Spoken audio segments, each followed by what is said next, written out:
हाँ जी, नमस्कार। आज के इस वीडियो में भाइयों हम लोग बात करेंगे वो 10 बातें जो अगर आप एक भारतीय एक हिंदुस्तानी मर्द है तो आपको ध्यान में रखना चाहिए। शादी करने से पहले आपको और आपके परिवार को ध्यान में रखना चाहिए। पहली, शादी करने के बाद एक अडल्ट महिला जब आपके घर आती है आपकी वाइफ बन के और आपके परिवार में बहू बन के, तो उसके गार्डियन अब तक उसके फादर होते थे। जी हाँ, भले ही वो अडल्ट लेडी है लेकिन उसके गार्डियन अब तक फादर होते थे। एक अडल्ट महिला का भी गार्डियन होता है भारत में, उसके फादर, शादी से पहले। और जब शादी आपसे हो जाती है तो आप उसके गार्डियन बन जाते हैं। जी हाँ, गार्डियन वैसे ही जैसे कि एक पेरेंट होता है, आप एक गार्डियन बन जाते हैं आपकी वाइफ के। भले ही वो अडल्ट है लेकिन आप उसके गार्डियन बनते हैं, आपकी जिम्मेदारी है उसकी उसकी सभी, उसकी देखभाल, उसकी सिक्योरिटी, उसका सभी कुछ।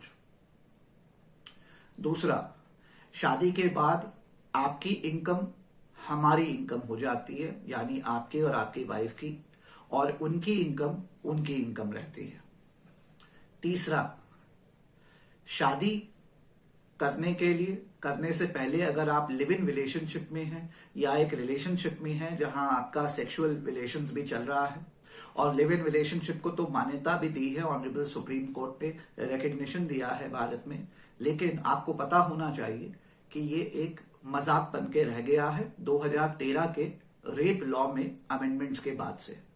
कहने का मतलब ये, अगर आप एक लिव इन रिलेशनशिप में हैं या किसी भी रिलेशनशिप में एक महिला के साथ हैं और आपके बीच में सेक्स हो रहा है, कंसेंशुअल सेक्स, कल किसी कारण से या लिव इन रिलेशनशिप में हैं और आप पाते हैं कि भाई ये रिलेशनशिप ठीक नहीं चल रही है, मैं इस लड़की से नहीं शादी करना चाहता हूं, हमारी नहीं बनती, हम साथ नहीं रह सकते हैं, और आप उस रिलेशनशिप को अगर तोड़ते हैं, तो महिला अगर चाहे तो आपके खिलाफ नए रेप लॉ 2013 अमेंडमेंट्स के बाद आपके खिलाफ रेप का केस डाल सकती है और आप जेल जा सकते हैं। जी हाँ, कन्विक्शन होगा कि नहीं होगा बात की बात है, लेकिन कुछ दिन तो आप जेल जाएंगे, आपकी पूरी प्रताड़ना बढ़िया से होगी, आपके खिलाफ एक रेप का केस चलाया जाएगा। जी हाँ, तो ये वाइल सुप्रीम कोर्ट मान्यता देता है, रिकग्निशन देता है लिव इन रिलेशनशिप को, लेकिन 2013 के बाद से क्योंकि रेप लॉ में अमेंडमेंट्स आ गए हैं, जिसमें एक नया अमेंडमेंट आया है, हाँ, rape on the false pretext of marriage, वो क्लॉज को यूज करके, वो अमेंडमेंट को यूज करके, वो महिला जिसके साथ भी आपने सेक्स किया है शादी से पहले, अगर आप उससे रिलेशनशिप तोड़ते हैं और वो कल आपके खिलाफ रेप का केस डालना चाहे तो वो डाल सकती है और आपकी बैंड बच सकती है, इस बात का ध्यान रखें। नेक्स्ट, 2013 की अमेंडमेंट्स के बाद से मैरिटल रेप को भी रिकग्निशन मिला है। तो शादी के बाद आप अपनी वाइफ के साथ संभोग करें, सेक्स करें, लेकिन कल आपकी वाइफ को अगर लगता है उनको पसंद नहीं आया, उनकी मर्जी के खिलाफ सेक्स हुआ, या जैसे भी, अगर वो कल अलेज करे कि आपने मैरिटल रेप कमिट किया है, तो फिर आपके खिलाफ रेप का केस चलाया जाएगा, आपको बढ़िया से जेल होगी, आपकी बैंड बजेगी, प्रताड़ना पूरी आपकी होगी, ये बात ध्यान रखें। नेक्स्ट, शादी से पहले आपके नाम की कोई अक्वायर की गई प्रॉपर्टी और शादी के बाद आपके नाम की अक्वायर की गई प्रॉपर्टी, दोनों पे आपकी वाइफ का शादी करते ही 24 घंटे के अंदर 50% का हक हो जाता है। यानी सपोज आपने 24 साल की उम्र में अपना काम धंधा शुरू किया, 30 तक आपने 2 प्रॉपर्टीज बना ली अपने नाम पे, 31 पे आपने शादी करी, जिस दिन आपने शादी करी आपकी वाइफ का हक बन गया उन 2 प्रॉपर्टीज पे जिन पे आपने मेहनत करके पिछले 6 साल में काम किया, उन दोनों प्रॉपर्टीज पे आपकी वाइफ का 50% का हक हो गया। अगर प्रॉपर्टीज का कुल दाम 1-1 करोड़ है तो उसमें 50-50 लाख की प्रॉपर्टी आपकी वाइफ की डे 1 24 घंटे की शादी के अंदर उनका कानूनन हक बन गया। उसके आगे 5 साल शादी चली, 5 साल में आपने 2 और प्रॉपर्टियां अगर बनाई, 2-2 करोड़ रुपए की, 4 और करोड़ की, तो उनमें भी आपकी वाइफ का 50% हक बन गया। तो पहले की 1-1-2 करोड़ की प्रॉपर्टी, उसके बाद की शादी के बाद की 2-2 करोड़ की, 4 करोड़, यानी टोटल 6 करोड़ की प्रॉपर्टीज में 3 करोड़ का प्रॉपर्टी का राइट आपकी वाइफ का बन गया। लेकिन अगर आप सोचे कि वाइफ के नाम पे कोई प्रॉपर्टी हो शादी से पहले, वाइफ के नाम कोई प्रॉपर्टी बने शादी के बाद, आपका उसमें कोई हक नहीं बनता, कोई राइट नहीं बनता। कानूनन आप बनाना चाहें भी, लेकिन आपकी चांस ऐसे केस को जीतना कोर्ट में 0 होती है, कुछ नहीं मिलेगा आपको, अंडा। डाउरी प्रोहिबिशन एक्ट सेक्शन 3 और 4 के अंडर डाउरी देना भी गुनाह है, क्राइम है, और डाउरी लेना भी गुनाह है, क्राइम है। लेकिन अगर आप डाउरी की डिमांड करते हैं या डिमांड नहीं भी करते हैं और ऐसा कुछ भी होता है और आपके खिलाफ डाउरी प्रथा में केस डाला जाता है, हरासमेंट का या cruelty on grounds of dowry या हरासमेंट फॉर डाउरी, तो आपको जेल हो सकती है। आप पूरी प्रताड़ना झेलेंगे, आपकी बैंड बच जाएगी, आपके परिवार की भी पूरी बैंड बच जाएगी, जो भी उस घर में आपके साथ रहता है मैट्रिमोनियल होम में सबकी बैंड बच जाएगी। भले आपने डाउरी डिमांड की हो चाहे नहीं हो, अच्छी तरीके से आपकी बैंड बच जाएगी। की हो तो और बजेगी, नहीं की हो तो भी बजेगी। लेकिन वो आपकी वाइफ जिन्होंने डाउरी दी हो या जिनके साथ डिमांड हुई हो, जिन्होंने दी भी हो, डाउरी प्रोहिबिशन एक्ट में देना भी क्राइम है, लेकिन देने वाले के खिलाफ कोई डाउरी का केस नहीं चलाया जाता है, और चला भी जाता है तो उसमें कोई कन्विक्शन नहीं होती है।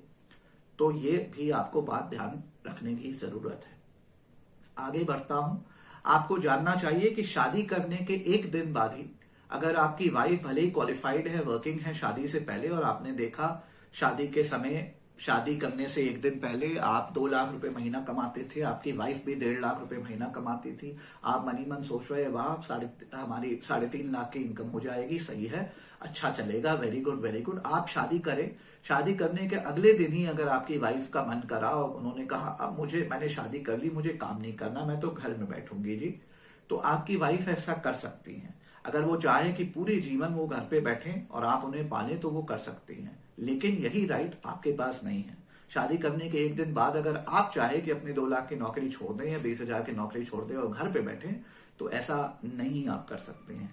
कानूनन बात नहीं है, सोसाइटी प्रेशर्स के कारण से आप नहीं कर पाएंगे। ठीक है, आपकी वाइफ कर सकती है, वो काम करेंगी अपनी मर्जी पे, नहीं उनका मन करे, कल उनका मन ना करे किसी भी कारण से, वो कह सकती है कि मुझे नहीं काम करना है, और वो परफेक्टली एक्सेप्टेबल होगा, ये आपको ध्यान रखना है। तो आपके जो कैलकुलेशंस आपने की हुई है, आप अकॉर्डिंगली इस बात का ध्यान रखें। और क्योंकि शादी के बाद आप उनके गार्डियन हो जाते हैं, आपकी जिम्मेदारी है उनको फाइनेंशियली और सिक्योरिटी पॉइंट ऑफ व्यू से उनका ध्यान रखना। उनको कभी किसी चीज की कमी नहीं होनी चाहिए, ये आपकी जिम्मेदारी, आप उनके गार्डियन है। वैसे ही जैसे एक पेरेंट होता है जिसको बच्चे की को 18 साल, 21 साल, 22 साल जब तक अपने पैर पे ना खड़ा हो जाए उसका ध्यान रखना होता है, उसी प्रकार से आपकी वाइफ को लाइफ लॉन्ग 90 साल 100 साल की उम्र तक आपका जिम्मेदारी है, आप उनके गार्डियन है, आपको एक पेरेंट की तरह उन्हें पालना है, ये बात ध्यान रखें। लेकिन ये वाइस वर्सा सिचुएशन नहीं होती। आपकी वाइफ 5 लाख रुपए भी कमा रही हो, आप 50,000 भी कमा रहे हो, जिम्मेदारी आपकी है आपके वाइफ पे, आपकी वाइफ की आप पे कोई जिम्मेदारी नहीं है, बात ध्यान रखें। अगली बात ध्यान रखें कि खुदा न खास्ता कल आपकी मैरिज में कुछ प्रॉब्लम्स आती हैं या किसी भी कारण से आपकी वाइफ नहीं चाहती है आपके साथ रहना, तो वो ये सारी चीजें कर सकती हैं। वो एक डोमेस्टिक वायलेंस का केस आपके और आपके मैट्रिमोनियल होम में जो भी लोग, आपके पेरेंट्स, आपके ब्रदर सिस्टर जो भी वहां रह रहे हैं, उनके खिलाफ डोमेस्टिक वायलेंस का केस डाल सकती हैं, आप लोग अंदर हो सकते हैं। दूसरा, वो एक प्रोटेक्शन ऑफिसर अपॉइंट करा सकती है, जो एक पुलिस वाला होगा, जी हाँ, एक लोकल एक कांस्टेबल होगा, हेड कांस्टेबल होगा या एसआई सब इंस्पेक्टर होगा, जो कि हर हफ्ते हर 3 दिन पे वो आके आपके घर में कभी भी चेक कर जाएगा कि आपकी वाइफ को किसी भी तरीके से टॉर्चर नहीं किया जा रहा है, उनको उनके खिलाफ क्रूअल्टी नहीं हो रही है, उनको परेशान नहीं किया जा रहा है, तो वो चेक रखेगा आप पे। हाँ, इसके अलावा डोमेस्टिक वायलेंस लॉ में आपकी वाइफ को हाउस रेंटल अलाउंस मिल सकता है, मेंटेनेंस का खर्चा मिल सकता है महीने का, कि आप उनको 5,000, 10,000, 20,000 रुपया खर्चा दें।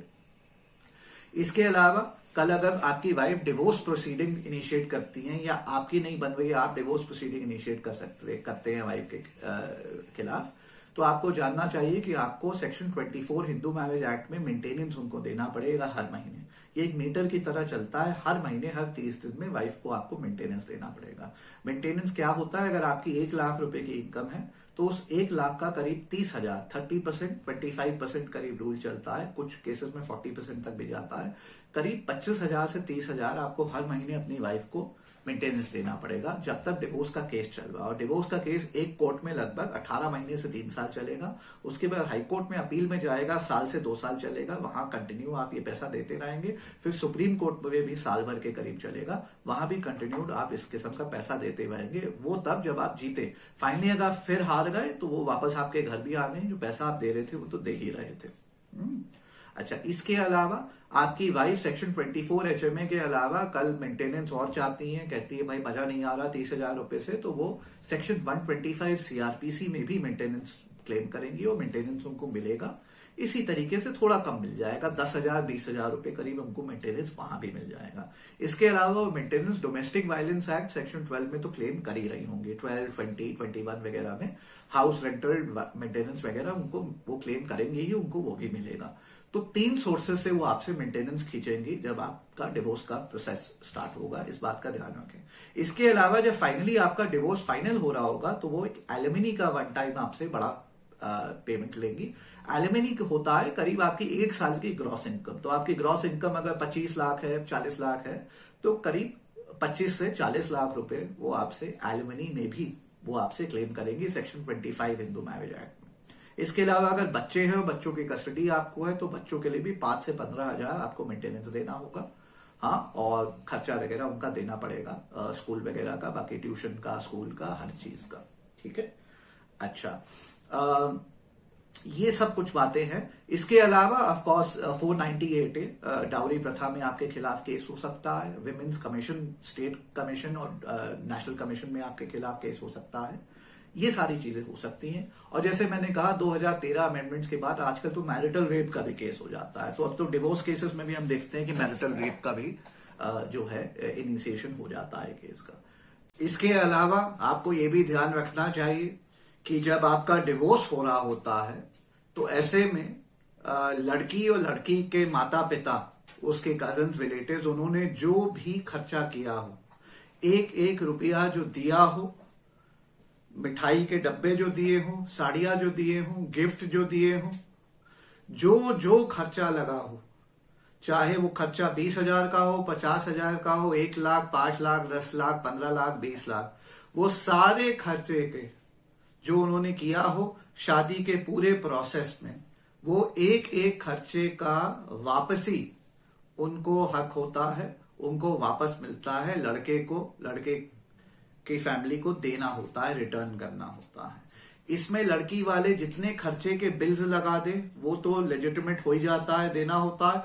उसके अलावा जिसके बिल्स नहीं भी हो, शादी में जो कैश पे खर्चा हुआ, बिल्स वगैरह नहीं है, वो अगर फोटो और वीडियो का रिकॉर्ड है, फोटो का रिकॉर्ड हर शादी में होता है, तो उससे वो प्रेजेंट करके उस पर भी एक गेस्टिमेट लगाया जा सकता है कि इतना और है जिसके हमारे बिल्स नहीं है, लेकिन ये फोटो देखिए, ये वीडियो देखिए, उस बेसिस पे लड़की वाले क्लेम कर सकते हैं। हाँ, तो ये सब लड़के को देना पड़ता है, लड़के वालों को देना होता है। लेकिन आपने जो अपनी शादी में रिसेप्शन पे खर्चा किया, तिलक पे खर्चा किया, कॉकटेल पे खर्चा किया, जो भी लड़की वालों पे खर्चा किया, लड़की वालों को दिया गिफ्ट वगैरह जो भी है, उस पे आपका कोई क्लेम नहीं होता है, ना आपको वापस मिलता है। तो इस बात को ध्यान रखें। आगे बढ़ते हैं अगले नंबर पे। अगले नंबर पे ध्यान रखें कि जब डिवोर्स का प्रोसेस होता है तो लड़की ने टूथब्रश, टूथपिक, एक पेन तक भी जो खरीदी हो वो तक सामान उसको वापस मिल जाता है। तो घर में जितना सामान है जिसमें आप बिल ना दिखा सके और प्रूफ ना कर सके कि ये सामान, ये वॉशिंग मशीन, ये टेलीविजन, ये चीज आपने खरीदी अपने पैसे से, अगर आप उसको प्रूफ ना कर सके तो वो सारा हक होता है लड़की का। लड़की वो सारा सामान ले जाती है। हमने तो केसेस में ये भी देखा है, लड़की पुराने चावल बनाने वाले 1000-1200 के कुकर तक ले गई, स्टील के बर्तन ले गई, हाँ, पतीले ले गई, टूथपिक ले गई, टूथब्रश ले गई, 5 रुपए की पेन ले गई, सब ले गई। यही सत्य है, यही सत्य है। लड़के का किसी चीज पे कोई हक नहीं होता अनलेस वो दिखा सके कि ये 5 रुपए की पेन की रिसीट दिखा सके कि उसने पेमेंट करी है, उसके नाम पे रिसीट हो तो उसको मिलेगी, वरना लड़की पूरा घर आपका साफ करके ले जा सकती है। इस पे उसका हक होता है। अगले नंबर पे बढ़ते हैं। लड़की जो अपने घर से सोना लाती है शादी से पहले, शादी के समय, शादी के बाद, और जितना सोना आप लड़की को देते, आपकी मम्मी, आपके पापा, आपके रिलेटिव्स मुहा के खुश हो के सोसाइटी को दिखाने के लिए उसको नेकलेस पे नेकलेस, अंगूठी पे अंगूठी, कंगन पे कंगन, हाँ, उसको बाली पे बाली, सोना पे सोना जो देते रहते हैं, लाते रहते हैं। जब डिवोर्स होगा तो लड़की अपने घर से लाया गया सारा सोना तो ले ही जाएगी। आपके घर से जितना सोना आपकी माँ ने दिया, आपके पापा ने दिया, आपके ब्रदर सिस्टर ने दिया, आपके परिवार वालों रिलेटिव वालों ने दिया, सारा सोना वो आपका गप करके ले जाएगी, आपको कुछ नहीं मिलेगा। जी हाँ, उसको भी वो स्त्रीधन कहेगी, उस पर अपना हक कहेगी। आपको ये तक कहेगी तुम थोड़ी ना सोने की बाली पहनोगे, तो मेरी ही है। हाँ, ये तो मम्मी ने दी थी, क्योंकि उसकी दो मम्मियां होती है, एक उसकी मम्मी, एक आपकी मम्मी भी उसकी मम्मी। तो डिवोर्स के समय भी जब तक डिवोर्स नहीं हो जाता, आपकी मम्मी उसकी मम्मी ही रहती है। तो आपकी मम्मी का दिया हुआ सारा सोना, लाखों का सोना, सारा वो गप करके ले जाएगी, ध्यान रखिएगा। इसके अलावा ये भी बताना चाहता हूं कि आपके एंसेस्ट्रल प्रॉपर्टी भी जो है, उसमें जो आपका हक है, उसमें 50% आपकी वाइफ का हक होता है। और आजकल तो जजमेंट्स आ गई हैं कि लेटेस्ट है कि डोमेस्टिक वायलेंस लॉ में आपके कजिन्स का, रिलेटिव्स का भी जो प्रॉपर्टी है, वहां भी वाइफ को रहने का हक है। रहने का हक है, ओनरशिप भले ही नहीं हो, लेकिन रहने का हक है। तो भले ही वो कोर्ट में आपके खिलाफ 6 केसेस डाली हों, आपके खिलाफ ऑल काइंड्स ऑफ एलिगेशंस लगाई हों, रेप तक का एलिगेशन लगाई हो, लेकिन अगर आपके रिलेटिव के घर में भी वो रहना चाहें, कल जब तक आपका डिवोर्स फाइनल नहीं हो जाता, तब तक वो रह सकती है, और आपकी बराबर, और आपके रिलेटिव, आपके पेरेंट्स सबकी बराबर से बैंड बजा सकती हैं। तो इन सब चीजों का कुछ आप लोग ध्यान रखें। शादी बहुत ही अच्छी चीज है, एक लड्डू है जिसको हर इंसान को खाना चाहिए, और बढ़िया से उसका स्वाद, आनंद और मजा लेना चाहिए, और साथ ही साथ बढ़िया से प्रताड़ित होना चाहिए। ये वो लड्डू है जिसको जो खाए वो पछताए, जो ना खाए वो पछताए। तो खा के पछताइए, बिना खाए पछताइए, जैसा ठीक लगे करिए। लेकिन मैंने कहा आज ये वीडियो बनाऊं, एक बड़ी ही फ्रैंक, थोड़ी सी ह्यूमरस वीडियो है, but factually correct, legally technically correct video है। जो आप भारत में जो होल्ड लगी रहती है ना, मुझे शादी करा दो, मुझे शादी करा दो, मुझे शादी करा दो, तो आपको पता होना चाहिए कि ये कुछ शादी के पॉजिटिव्स हैं जो भारतीय मर्द की तरह आपको जानना चाहिए, आपकी फैमिली को जानना चाहिए कि शादी करने से पहले इन बातों का ध्यान रखें कि शादी के बाद आपको इतने बढ़िया बढ़िया ब्यूटीफुल लड्डू मिलने वाले हैं। इसी के साथ इस वीडियो को समाप्त करता हूं। अगर ये वीडियो पसंद आया होगा तो इसको भाइयों लाइक शेयर वगैरह कर दीजिएगा। ये मेरा नया अनुपम त्रिपाठी लीगल नया यूट्यूब चैनल है, इसको सब्सक्राइब करना हो सब्सक्राइब भी कर दीजिए। यहाँ पे मैं लीगल टॉपिक्स पे, कानूनन टॉपिक्स पे मैं सीरियस और इम्पोर्टेंट वीडियोस बनाते रहूंगा। ये वीडियो थोड़ा लाइटर वेन में था, लेकिन टेक्निकली फैक्चुअली करेक्ट है। जो बातें मैंने बताई वो सच है। भारत में इतना बड़ा शादी का मार्केट है, और होल्ड लगी रहती है, हर आदमी शादी करना चाहता है, शादी करना चाहता है। लेकिन अगर आप शादी कर रहे हैं तो आपको इन सब बातों का भी ध्यान रखना चाहिए, क्योंकि ये बातें का ना आप लोग ध्यान रखते हैं, ना आपको अवेयरनेस है, और फिर जब शादी चलती नहीं है तो हमारे पास फिर आते हैं और फिर आपकी बैंड बजी रहती है, और आपके लाखों हर तरफ से जाते ही जाते हैं। जेल वगैरह और बाकी प्रताड़ना आपको अलग झेलनी पड़ती है। तो इन बातों का ध्यान रहे। जय हिंद और जय Bharat.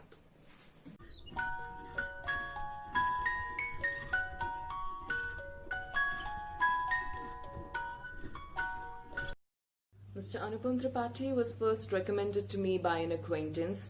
When I visited him the first time, I was impressed by how soon he grasped the complexities of the case, and I knew that I was in right hands.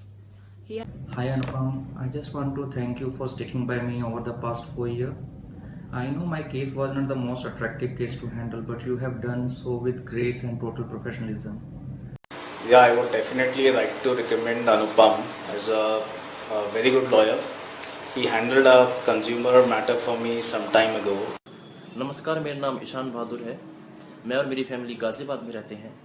Sir अनुपम त्रिपाठी जी को हम सिंस 2015 से जानते हैं, क्योंकि हमारे father एक situation में फंस गए थे और सर ने हमारी बहुत हेल्प करी थी। Anupam Tripathi ji at the practice is one of the leading lawyers in the country. Thank you for being there when I needed a friend. You are the best. He has been handling a matrimonial case for me for the past few years now.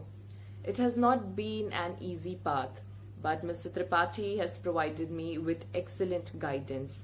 He takes time out, answers all your questions, no matter how trivial they may be. He explains all the available options, which I think is very important to a layman like me without sufficient legal knowledge. Also, given his vast experience, he has this ability to understand and predict the opponent's course of action, which is very important when you are engaged in a legal tussle. I know my case was not the most attractive case to handle, but you have done so with grace and total professionalism. You have no idea how your strength kept me going through the toughest moment. I appreciate all your hard work. Thank you for everything.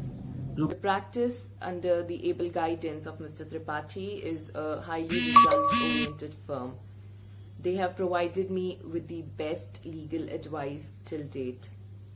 And I would highly recommend Mr. Anupam Tripathi to anybody out there looking for the best legal advice for your matrimonial cases. He is simply one of the best out there. जज supreme court के justice retired Markande Katju साहब हमारे साथ इस चर्चा में जुड़ गए हैं। हमारे साथ दो खास मेहमान यहां पर स्टूडियो में हैं, विश्वजीत भट्टाचार्य जी जो कि farmer additional solicitor general of India हैं, और अनुपम त्रिपाठी जी हमारे साथ स्टूडियो में मौजूद है अनुपम त्रिपाठी जो कि सुप्रीम कोर्ट के एडवोकेट हैं। साथ ही We have Anupam Tripathi, who's a lawyer and a consultant and an advocate with the Supreme Court.